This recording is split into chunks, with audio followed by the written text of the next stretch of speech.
Friends,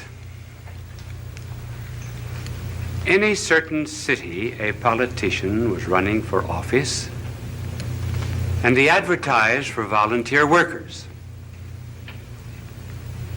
There were so many young women appeared for the job as volunteers that there was a near riot. Were they interested in politics? No. The first question they asked was, how many men have appeared? They were part of the lonely young women of this great city. And then I know of an old woman who stays up every night until 12 o'clock to hear the announcer say, "We are now signing off. Good night, and have a good sleep." That relieves her of her loneliness. There was really and truly, a woman wrote to me and told me that my program was the only one to which her cat ever listened.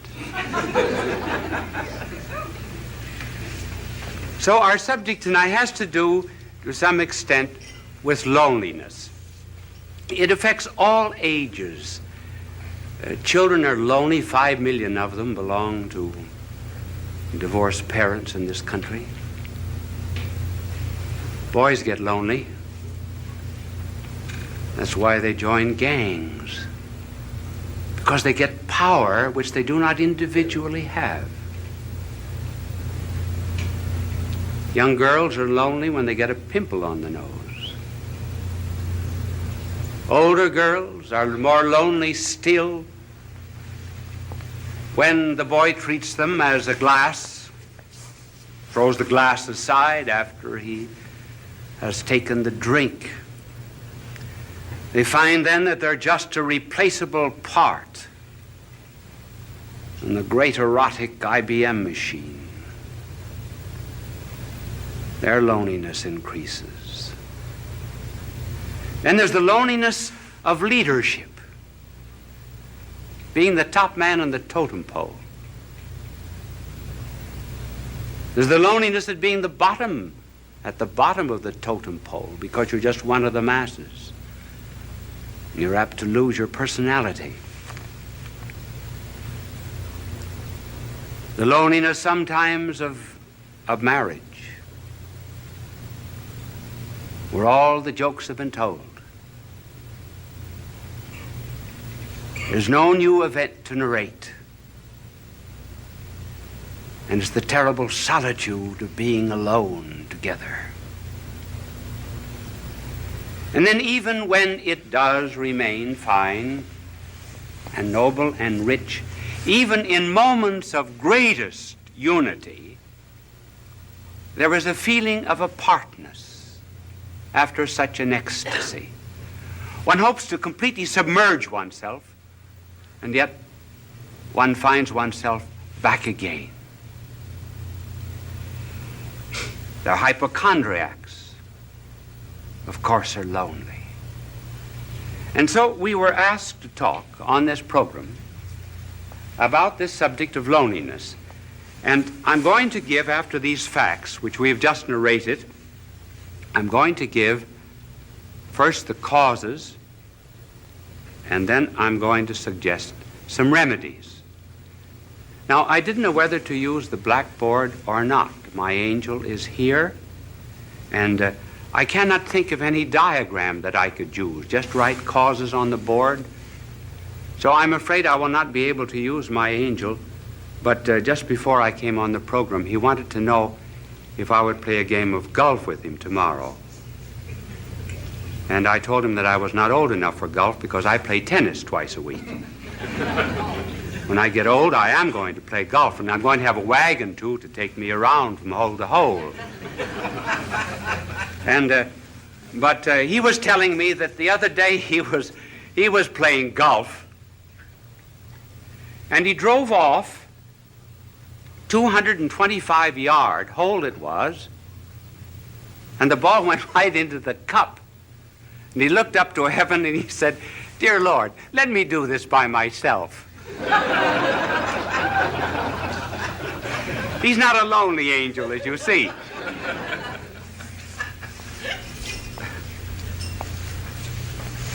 Now, what are the causes of loneliness?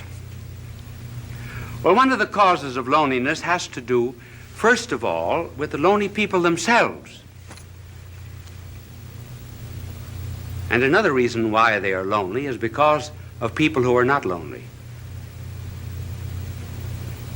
First of all, on account of the lonely themselves. They want to be loved too much. They want to love, to be loved. Now, there's nothing wrong about wanting to be loved, because we're all Stradivarius violins without bows. I didn't mean that pun. We are... one of the difficulties of an unprepared, unscripted play.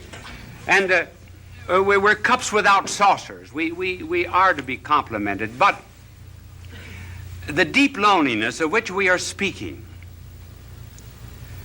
comes from an excessive desire to be loved. The more I want to be loved,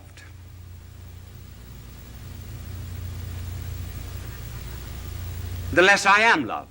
The less I'm loved, the less lovable I become. The less lovable I become, the less I'm capable of loving others.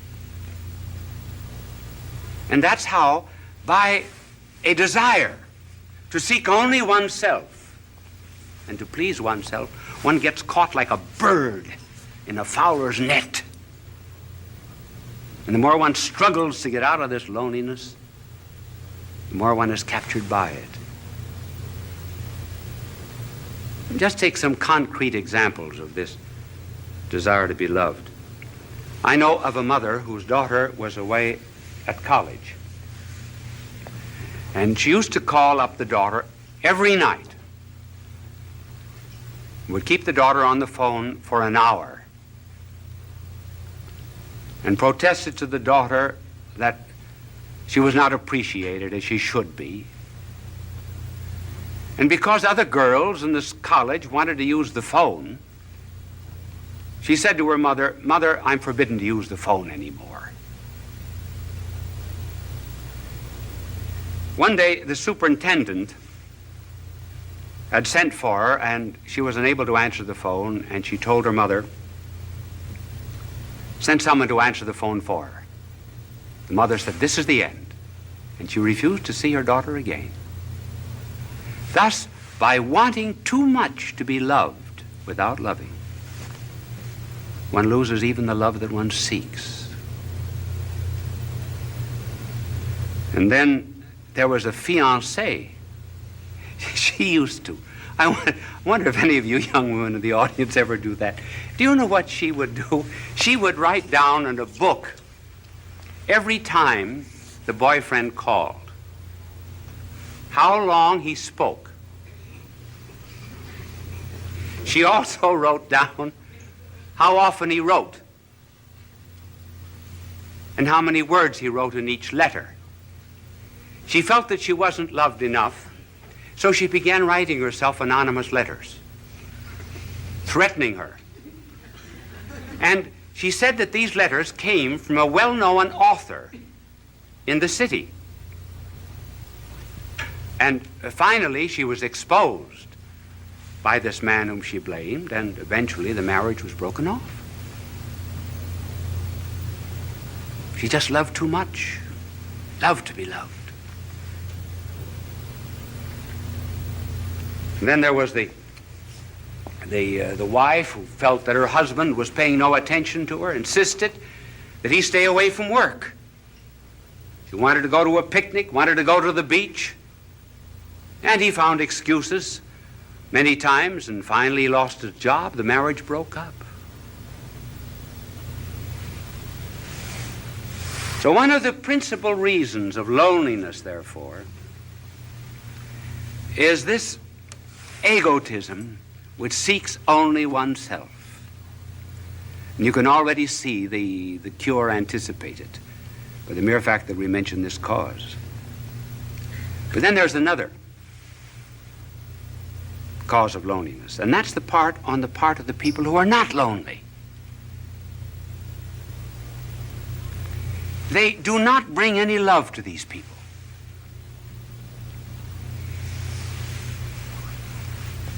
Do you know what we should do? We should really concentrate a great deal on certain types of people.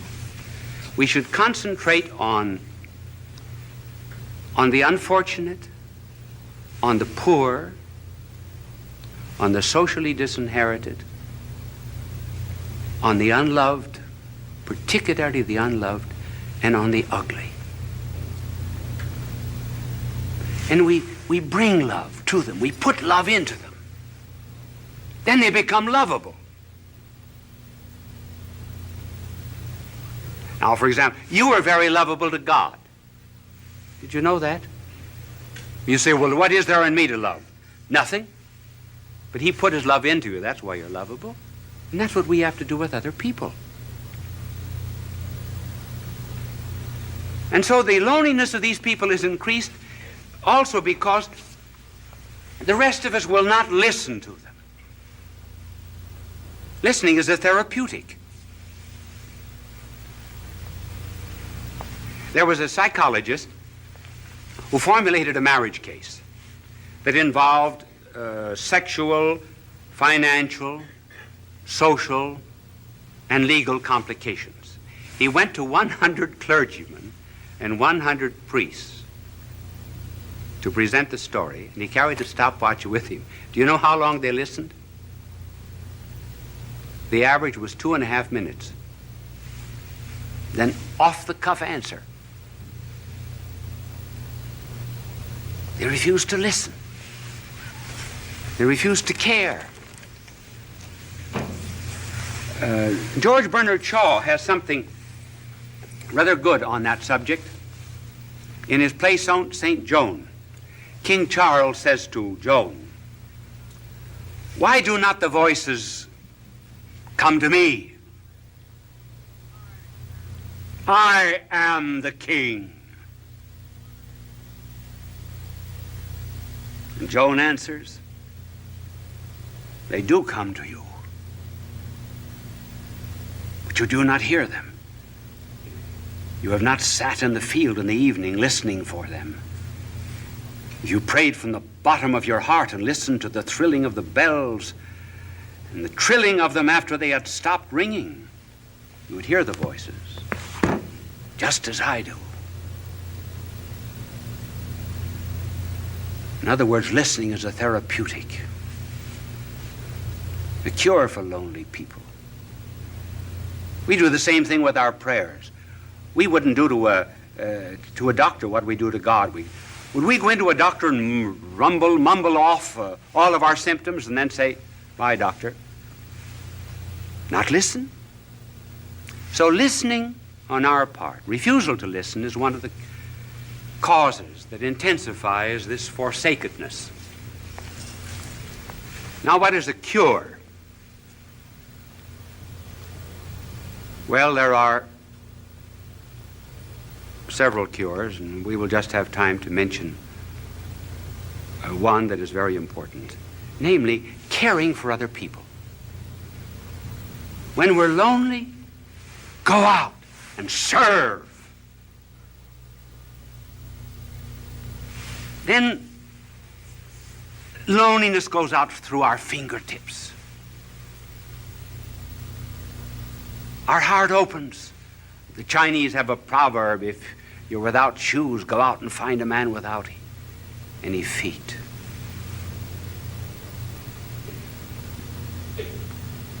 Caring for others. I remember when I first went to Europe to study, to do my university work as a young priest. The first Christmas I was lonely. I was really lonesome. I think it was the only time in my life I was lonesome.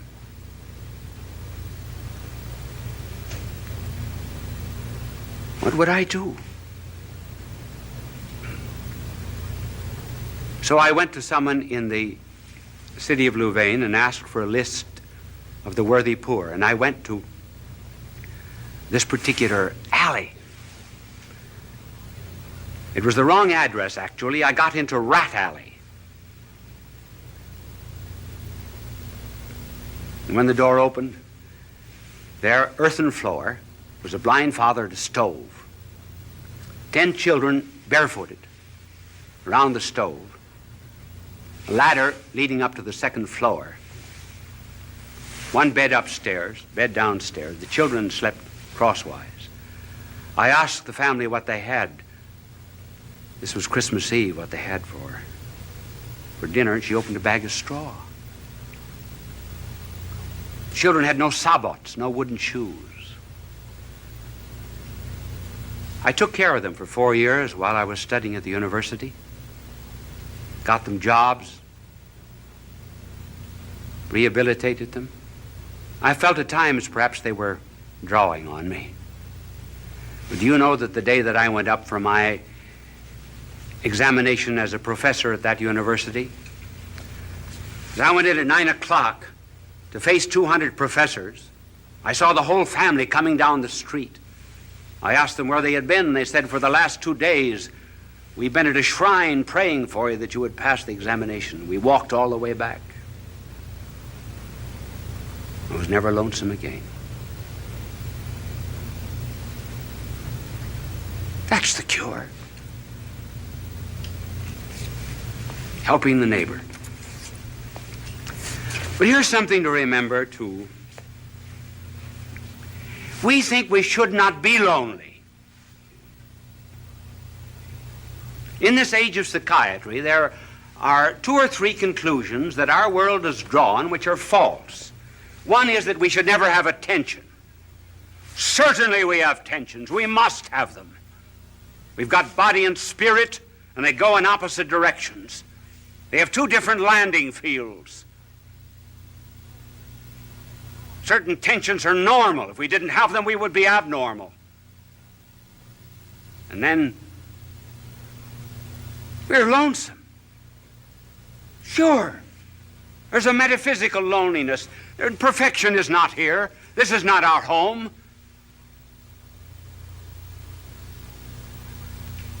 I've got something that I want in my heart that nothing on this earth can satisfy, and nothing can satisfy you either. And we know it very well. So what's the cause of this loneliness? What are we looking for? Well, we say we're looking for God, yes. But then I know what you will answer. What does God know about loneliness? Now that's a good question. That's a good question. What does he know about loneliness? Does he know anything about the loneliness, for example, of a babe in Afghanistan who has no better home than just straw? Does God know anything about the loneliness of a mother who has to gather up a child in order to escape a dictator and fly halfway across Africa?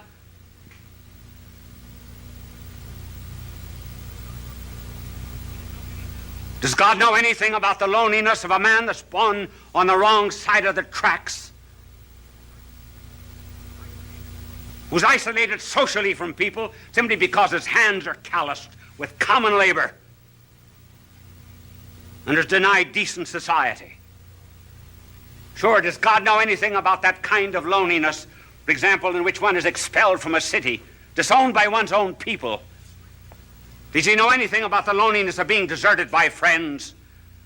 Does he even know anything about the loneliness of feeling doubts? Doubts even about religion, doubts even which one cries out, "Why hast thou abandoned me?"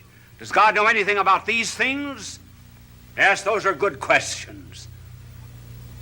Now suppose that there was a figure that came into all of this loneliness and so immersed himself in it that he would not immunize himself from it, would not cut himself off from it. Would you, for example, be the only one on the battlefield that was whole and not help any of the wounded?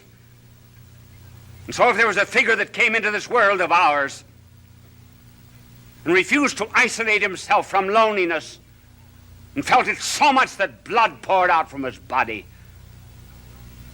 felt loneliness so much that as if all the robberies of the world were thrust into his hands, as if he himself were guilty, that felt all loathsome carnality so much that his flesh was hanging from him like purple rags, Suppose someone came into this world and went into all of this loneliness, took it all, and was not overcome by it, but conquered it all. Then what? Then I may be lonely every now and then, but I'll not be overcome by it. Then I have a captain, kind of a captain who did presses not a button in heaven from a celestial command. But I have a captain who stumbled to a throne.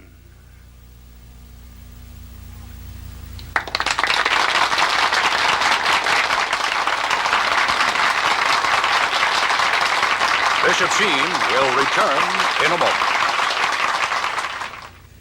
Did that telecast seem a little short to you? Actually, I was just informed that we were 1 minute short. Now, I have a clock before me over there, and I keep my eyes on it.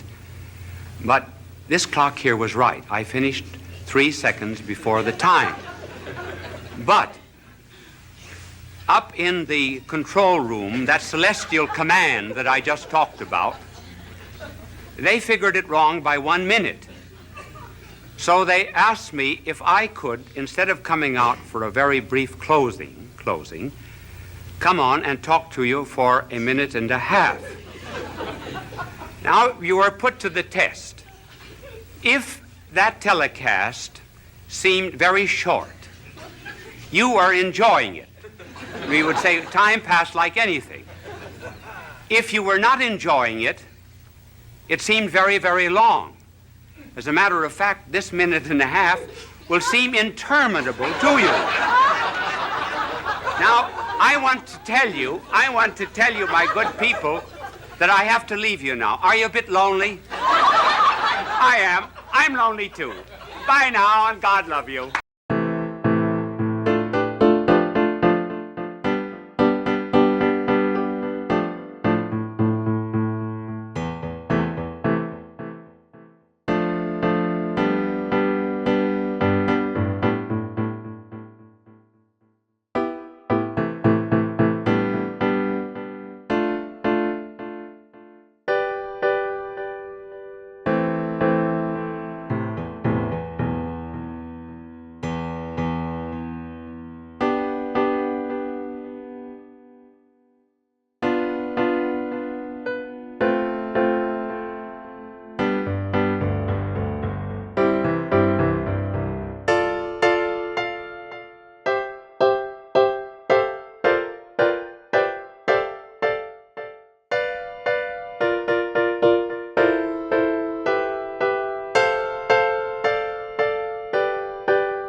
winds are whispering tales. Once a pirate song, now our sails. Black flag flies high, fear in their eyes. Gold stacks below, moonlight skies. I, captain, sail through storm and gale. Seas our boundless trail, never frail. Rise with the sun, battle's just begun. Echoes of the gun, life on the run. Deep waters calling, stars are falling. Sea whispers secrets, endless installing.